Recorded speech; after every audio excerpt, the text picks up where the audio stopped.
Atenção! Começa agora uma teleaula de matemática do ensino fundamental. Você vai assistir a teleaula de número 60. Bons estudos!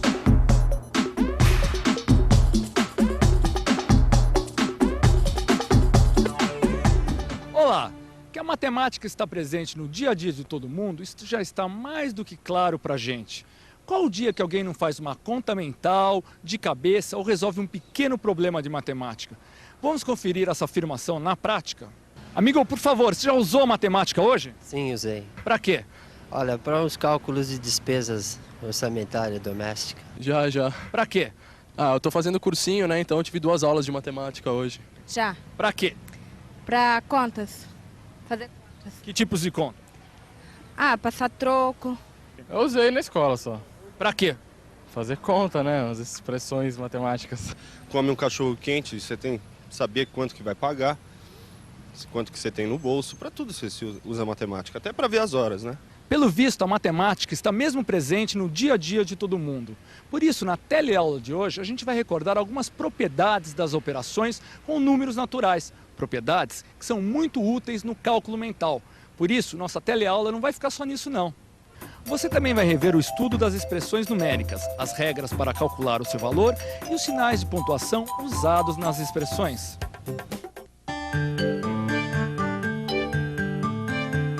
Esse aí é o Eduardo. Olha só como está o movimento nesse jornaleiro hoje. Quando abriu a banca, o Eduardo tinha R$30 em caixa, vendeu 20 jornais a 80 centavos cada e 10 revistas a R$4 cada. Depois disso, quanto o Eduardo tem em caixa? Todo esse movimento aqui na banca pode ser traduzido através de uma expressão matemática. Confira.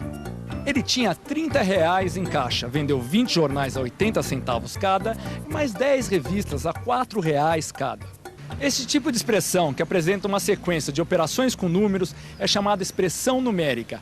Ainda nesta teleaula de hoje, a gente vai saber como se resolvem essas expressões. Mas antes disso, vamos fazer uma revisão nas principais propriedades das operações, que ajudam muito no cálculo mental, as chamadas contas de cabeça. A questão é a seguinte: eu gastei R$36 numa loja. Depois eu fui até uma outra loja comprar um sapato e gastei R$40.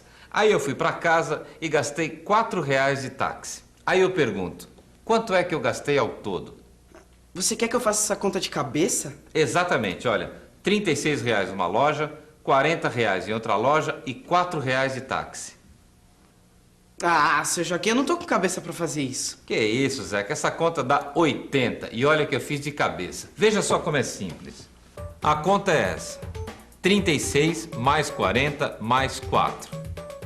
Para facilitar, eu troquei a ordem das duas parcelas, a de 40 e a de 4. Associei as duas primeiras parcelas e efetuei a adição. Aí está, 80. Esse é um exemplo da utilização da propriedade da adição no cálculo mental. Mas que propriedades da adição foram usadas aqui? Foi utilizada a propriedade comutativa. Através da propriedade comutativa, foi possível trocar, ou seja, comutar a ordem das parcelas sem alterar o resultado, que no caso a gente trocou, ou seja, comutou a ordem da parcela 4. Além da propriedade comutativa, a gente também utilizou outra propriedade, a propriedade associativa. Já a propriedade associativa mostrou para a gente que é possível associar duas ou mais parcelas de várias maneiras diferentes sem alterar o resultado. A propriedade associativa foi usada aqui quando se associou a parcela 36 com a parcela 4. E na multiplicação, será que a gente pode usar essas propriedades, a comutativa e a associativa? Vamos ver mais um exemplo. A situação é a seguinte: uma pessoa precisa calcular a área de um terreno retangular que mede 15 metros de largura por 20 metros de comprimento. E nós já sabemos que para isso basta multiplicar as duas dimensões do terreno, seu comprimento e a sua largura. Aí eu pergunto, será que essa multiplicação precisa ser feita numa ordem determinada ou eu posso trocar os fatores de ordem que mesmo assim a gente acha a mesma área? Essa é fácil. Eu vou até te mostrar. Este é o meu terreno retangular, que tem 20 metros de comprimento por 15 de largura. Para saber a área do terreno, eu multiplico suas dimensões. Comprimento vezes a largura, que dá 300 metros quadrados. E se a gente trocar a ordem das dimensões? O que será que acontece? Olha aí, não muda nada. A gente chega ao mesmo resultado de 300 metros quadrados. Como você viu, a propriedade comutativa também é válida na multiplicação. Tanto faz a ordem dos termos na multiplicação que o resultado vai ser sempre o mesmo. E a propriedade associativa, será que também é válida na multiplicação? Veja esse exemplo. 5 vezes 237 vezes 2. Aqui a gente tem uma multiplicação de 3 termos. A propriedade comutativa, a gente já viu, que é possível na multiplicação. E a associativa? Veja, também é possível. Eu associei 2 de seus termos, o 5 e o 2, e mesmo assim obtive o mesmo resultado. Tá vendo, seu Joaquim?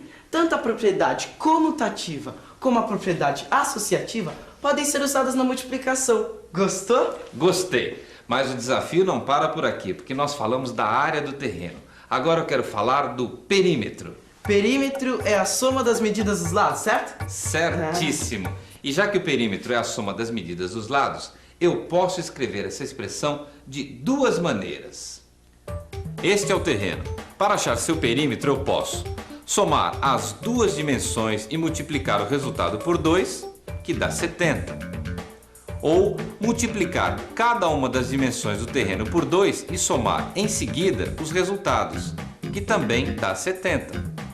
Quer dizer que dos 2 modos que a conta foi feita, a gente acabou chegando no mesmo resultado? É, o que significa que as 2 maneiras de escrever a expressão do perímetro desse terreno são iguais.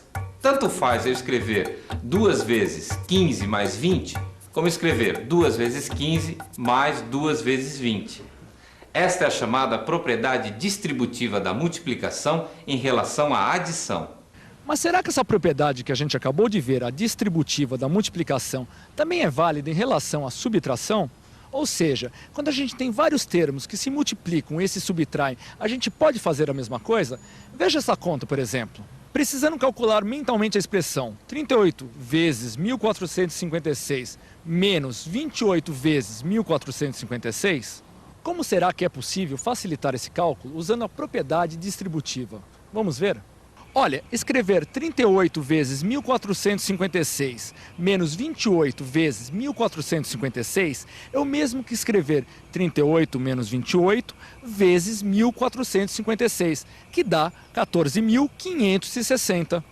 Ou seja, a propriedade distributiva da multiplicação também se aplica à subtração. Bem, agora que a gente já deu uma revisada nas propriedades de adição e multiplicação, vamos retomar aquele nosso problema inicial?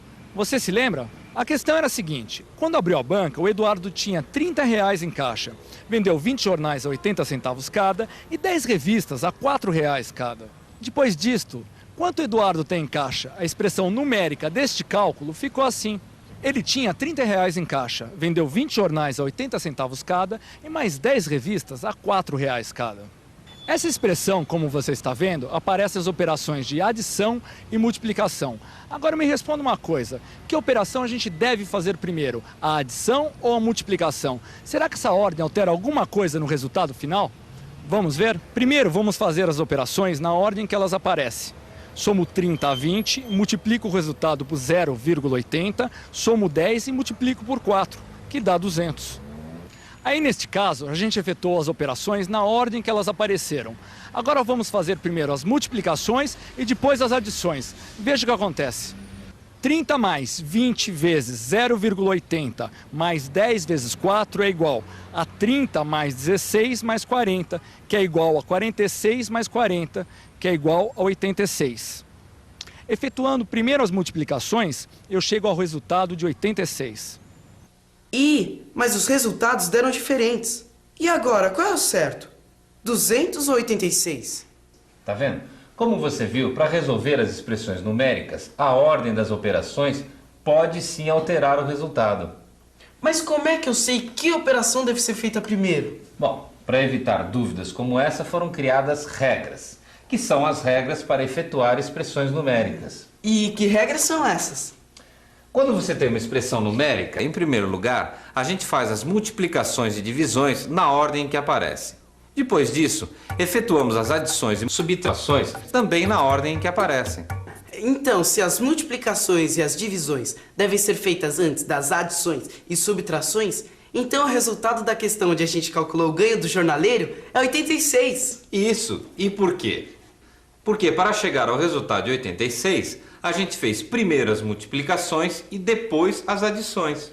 Tá certo, mas numa expressão numérica, aparecem também outras operações, além da multiplicação, da divisão, da subtração e da adição, não aparecem? Aparecem.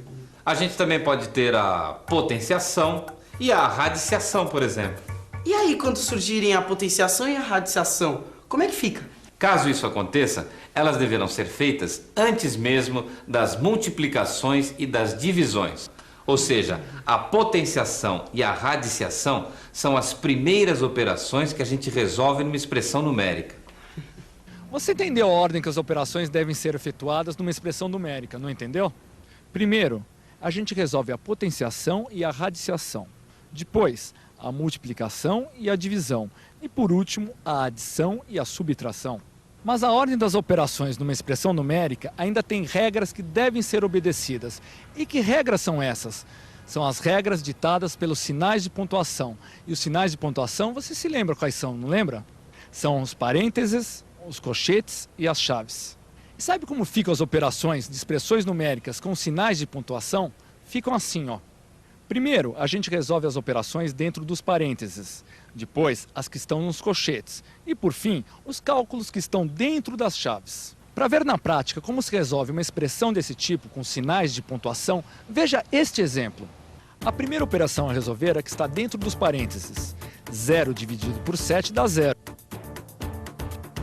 Agora vamos aos cálculos dentro dos colchetes. 15 dividido por 15 dá 1.